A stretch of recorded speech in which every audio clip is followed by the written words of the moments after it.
Die Bremen Classic Motor Show und auch Bremen selbst hat eine lange Motorradtradition. Denken Sie nur an das Fischereihafenrennen in Bremerhaven und die vielen norddeutschen Motorradfahrer. Zu denen gehört auch Kurt Warnke. Ich glaube, seit 1982 bist du aktiv im historischen Sport. Also ein Urgestein, und du hast eine ganz besondere Maschine mitgebracht. Wir haben in Deutschland immer schon geschaut auf die großen englischen Motorräder von BSA und von Triumph und von Vincent und von Norton.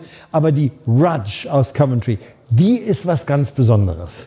Ja, es ist eben ein Liebhabermotorrad. Sowieso war auch ein relativ teures Motorrad. Es war also nicht die übliche Maschine, um zur Arbeit zu fahren und zurück, sondern schon was für Liebhaber, für sportliche Fahrer. Aber das Besondere an diesem Motorrad ist eigentlich die Geschichte. Es ist also 1939 in Berlin verkauft worden, ist wahrscheinlich 38 gebaut worden, aber immerhin in Berlin verkauft mit deutscher Beschriftung, deutschem Tacho, deutschen Reifen. Das war damals wohl auch Vorschrift, man durfte keine ausländischen Gummis haben. Und hat in Berlin einen Mann gekauft, in der Zeit wahrscheinlich auch nicht ganz einfach. Ein englisches Motorrad kaufen 1939 war sicher nicht ganz populär, aber er hat es gemacht und hat dann 6000 Kilometer gefahren. Und dann kam der Krieg, er wurde also eingezogen, hat das Motorrad zerlegt, in seinen Keller sorgfältig eingelagert. Und dieser arme Mann kam aus dem Krieg leider nie wieder zurück. Das Motorrad lag also dann viele, viele Jahre bis in die 70er im Keller. Auch interessant, heute mit Google Earth kann man sehen, dass dieses Haus, in dem das Motorrad lag, das einzige ist, was stehen geblieben ist. Links und rechts alle Häuser durch Bomben zerstört. Dieses Motorrad hat also oft Glück gehabt in seinem Leben.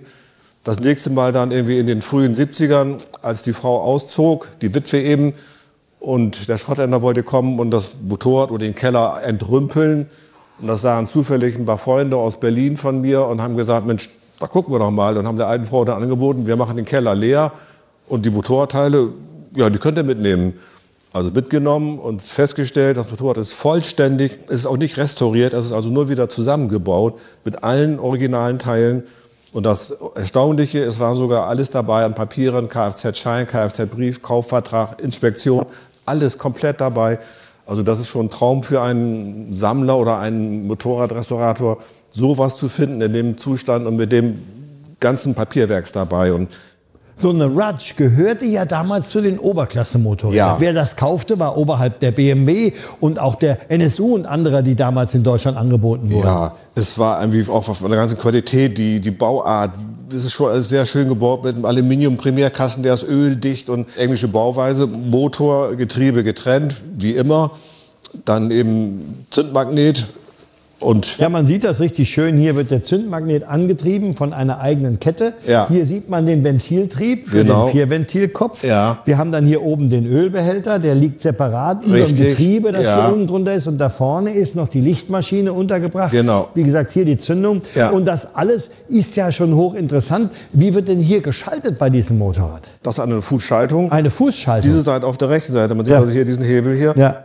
Fußschaltung, 4 Gänge gab es alles schon. Was man vielleicht auch noch sagen muss, ist, früher wusste noch niemand, wie man mit der Längenveränderung der Federung der Kette umgeht. Deswegen hat er ein ungefedertes Hinterrad, wie alle Motorräder dieser Zeit. Aber Kurt, wir führen mal einmal kurz vor, diese hochinteressante Vorderradfederung. Gab schon eine Vorderradfederung, ja. Also über ein Parallelogramm, das hier ist eine oben Zentralfeder, ist. ein Dämpfer hier. Man hatte schon eine gewisse Federung, einen gewissen Komfort, auf den Das damals. war es aber auch. Und damit fuhr man auf schlechten Straßen, man fuhr Straßenrennen, man fuhr überall mit diesen Motorrädern. Und das ist natürlich jetzt die wichtigste Frage. Du bist einer, der im VfV auch auf Rennstrecken unterwegs ist, am Nürburgring seit 1982 mit historischen Motorrädern. Hast du mit ihr schon bestimmte Rennen oder Strecken unter die Räder Mit dieser genommen? Maschine nicht. Das ist eben auch eine reine Straßenmaschine. Ja. Die würde ich auch nie umbauen für Rennerei. Die ist so schön original, die bleibt so. Ja. Aber es gab natürlich von dieser Firma auch viele Rennmotorräder, richtige Rennmotorräder. Und die waren auch in der Zeit sehr erfolgreich. 30, 31 haben die TT mehrfach gewonnen, also sogar Platz 1, 2, 3 in der Klasse gemacht. Die waren sehr, sehr erfolgreich damals. Und solche Motorräder hat mein Vater damals auch angeschafft, restauriert gemacht. Und mit denen fahre ich dann auch und bin ich auch gefahren beim VfV und bei solchen Gleichmäßigkeitsrennen oder überhaupt Rennen.